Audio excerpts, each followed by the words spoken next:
Et on vous en parlait hier sur Europe 1, ce match de football près de Toulouse qui a tourné à la bagarre générale samedi sous les yeux des joueurs, des enfants âgés de seulement 9 et 10 ans. Ce sont des spectateurs, des parents, des éducateurs qui ont envahi le terrain et en sont venus aux mains.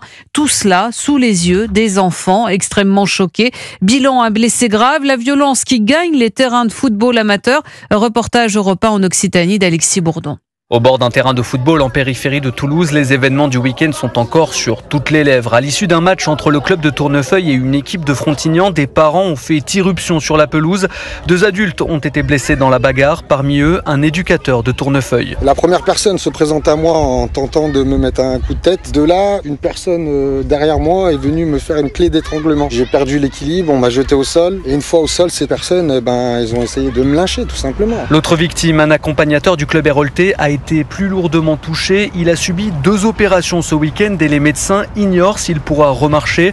David était présent au stade, c'est lui qui a appelé les secours.